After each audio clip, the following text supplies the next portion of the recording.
to the RunRX podcast, where we talk about all things running. As many runners know, it's 90% mental. So join Coach Valerie and Coach Caroline as we go through the mental side of running. Welcome back to the RunRX podcast. I'm your host, Coach Caroline, and I'm here with Coach Valerie. Coach Valerie, we talk about the elements of the gait cycle, and we pound. That's not the right word, but we talk about pose, fall, pull. But those are just the basic elements. And there's just like anything, just like if I'm playing piano, yes, I need to know where the C is in relationship to the F and the G.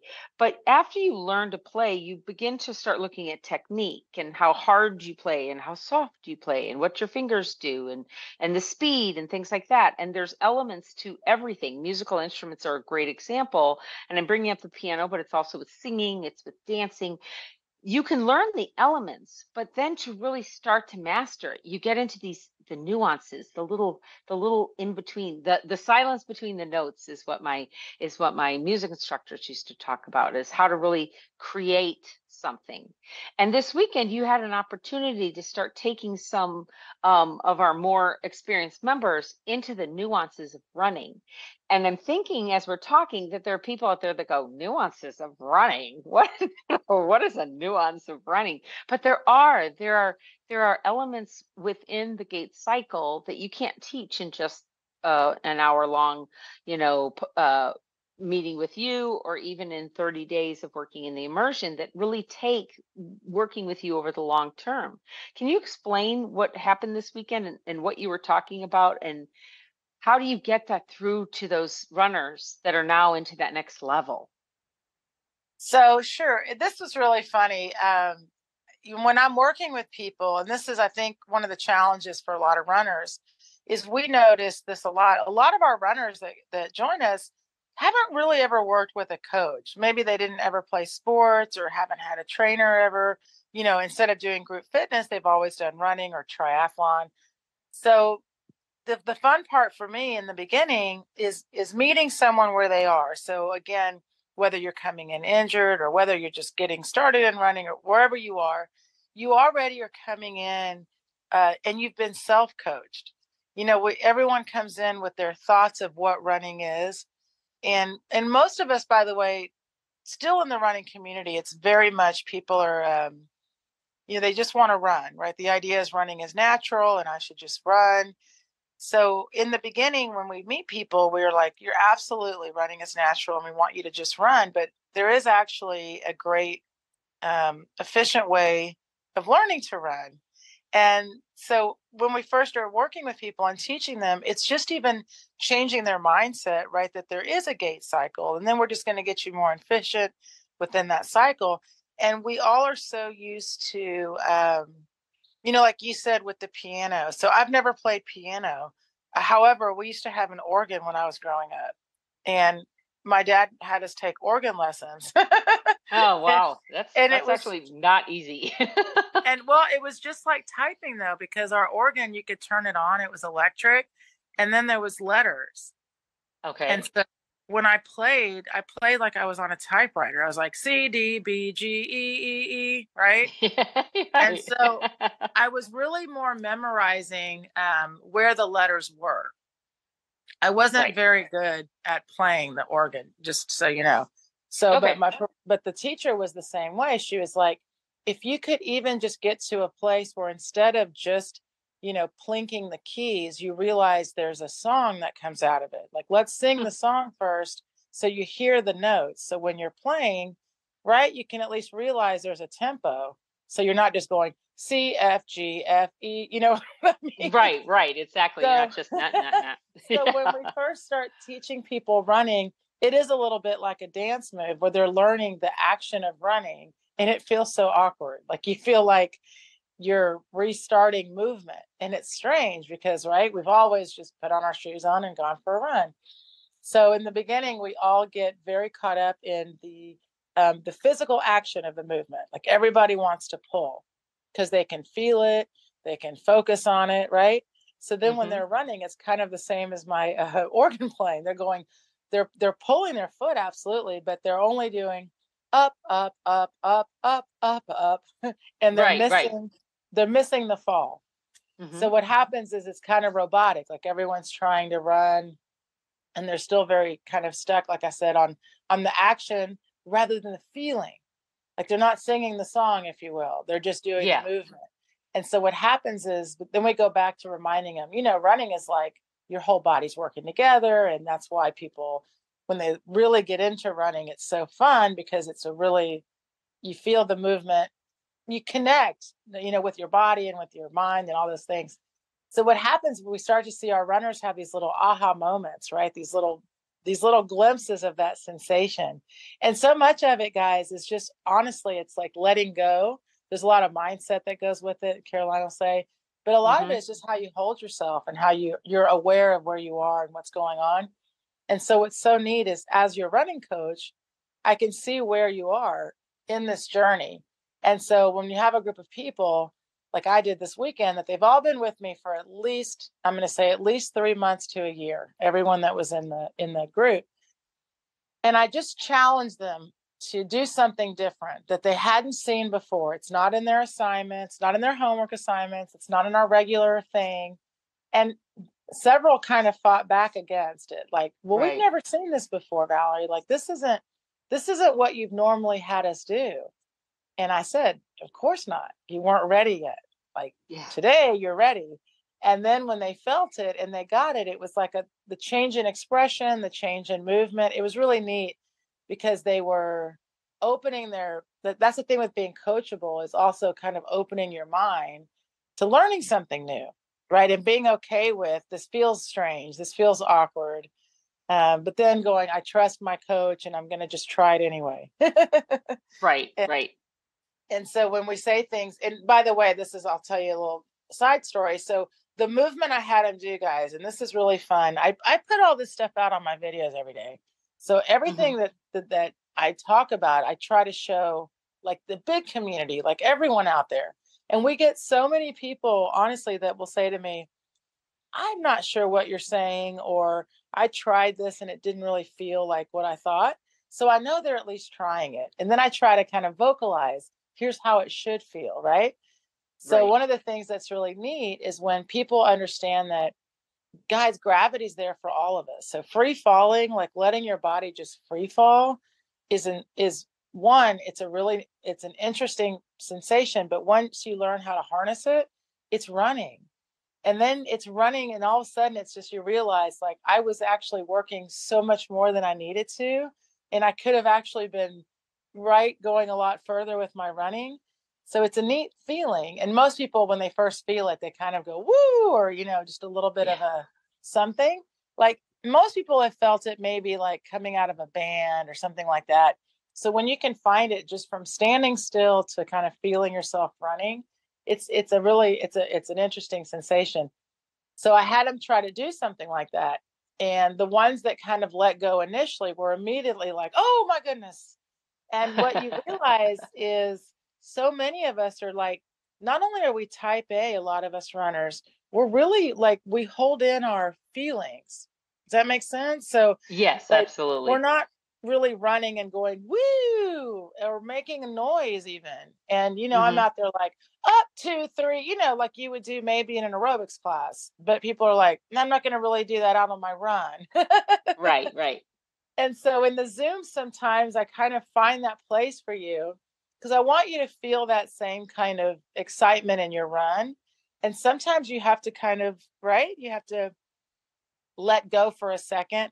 And it is I never understood it until I started working with a coach myself, because I was always a coach, right? So when I first started working with my running coach, and it's really funny now, but he would come up like behind me and I wouldn't see him, and he'd like push me like just randomly. And at first I was like, what is wrong with you? Like he's Russian. So I said, it's very rude. We don't do that here. And he's like, I'm not being rude. I'm trying to see if you're ready. And what he meant by that is, when you're standing, just even in space, guys, we're falling all the time. It's just we control it by how we hold our body weight. And we're usually holding ourselves back so that we don't fall. So when you start working with gravity and learning how to run, even when you stand, we have this stance called the ready stance, which most people use in sports, by the way. So the idea was if I was really standing in the right stance, then when he came up and he didn't really shove me or anything, but just pushed me, I should have just pulled my foot. That should have been my natural response. That's the pull response to falling. If you trip and fall or somebody shoves you or anything like that, like real falling, your body's natural reflex, it's innate, is pulling the foot. You're born with it. So how do you test your own reflex? It's really hard, but you've been probably tested before if you've got like a kid or a little dog that's run up behind you, or you stepped off a curb real quick, and you feel your knee go, woo, right? Yeah. So none of us do that on purpose. So we do drills that help you develop that natural reflexive response. But it was just very funny when I first met my coach, and he would just, again, after about the second time, he explained to me what he was doing, which then, of course, you're anticipating, right? So if I ever saw him walk up, I was like, you about to push me? He was. But the first time he did it, and the second time, it woke me up that I was unaware of where I was. Does that make sense? Yes. Like absolutely. I wasn't paying attention to how I was standing. And one of the things that happens when I work with you guys, when you're on the Zoom, when you're coming in live, when you're doing check-ins, is I get to start to see how you're moving, and I get to help you like release tension out of your movement and embrace using, the free fall of the gravity. Right. So you were saying that it was, that some of them were struggling this go around. And I remembered a time, I think it was about a year ago, when we had the same kind of thing happen. And it happened to be a drill that we had put in and then we took out because they weren't ready for it yet and people were struggling.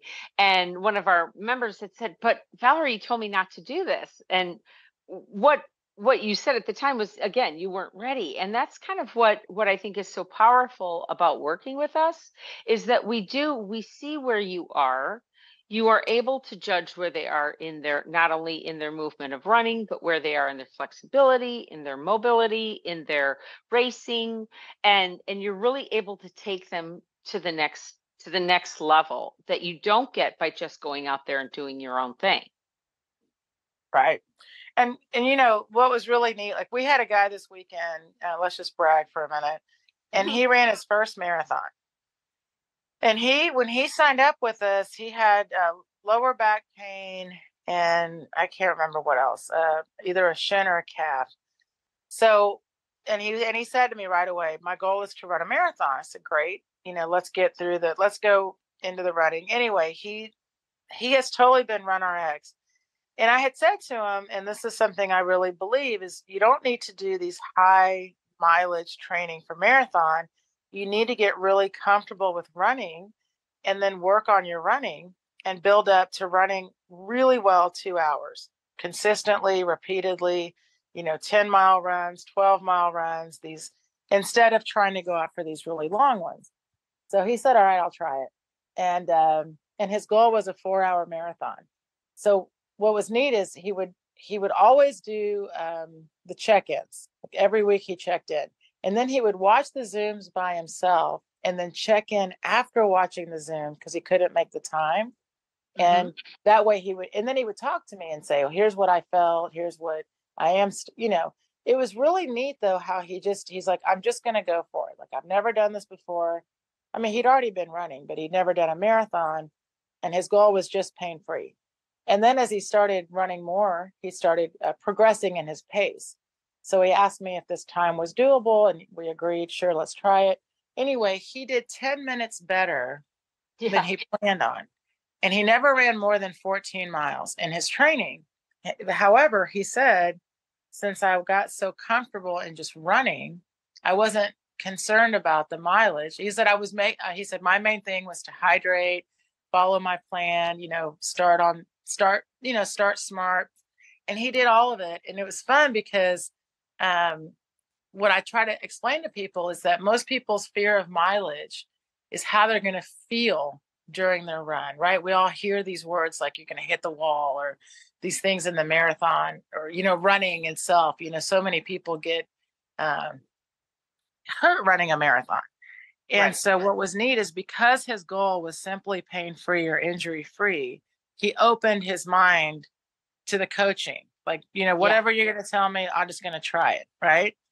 And then when we had the other woman you were talking about, she was trying to run too fast, too far, too often, and she kept re-injuring herself. And that's why we said to her, you need to pull back a bit. So that's the thing, guys, is we know we work with all these personalities. And that's the best part is like, if we can see here you are, where you are in your run, let's do this for you, even though it's all still running. Right. Just to help you to stay out of the injury. But the fun part. Were they both working on your plan too at the time? Or was only no, she was not. Okay. And this is a challenge. Okay. Right. And that's okay. And this is something we really are open about all the time, is that we understand that people are coming in from following that. Some people have their own training plans they're following, or they're doing something else altogether. And they really just want to come to us for the run pain free and the learn to run, which we are totally fine with.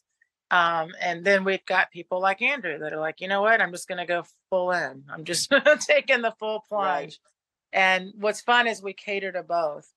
And the nice part, though, is with the first woman is she was running faster and farther than she had ever run in a long time. And then we of course said, we'll try to just hang out here and enjoy it. However, like a lot of other runners, the challenge runners have is they so badly want to add that mileage. And sometimes you just got to wait and be patient and allow that and let your body catch up, basically. Yeah, I mean, the mileage is there. I tell people, and this is true, if you can consistently run for 2 hours, and I'm talking just a straight through, you go out for 2 hours, you don't feel like you have to stop at all, holding your pace, holding your form, you don't have things hurting.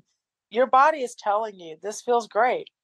Does that mean you can never run past 2 hours? Absolutely not. And I train people for 100 milers and 50 milers, and I promise you, we have these discussions.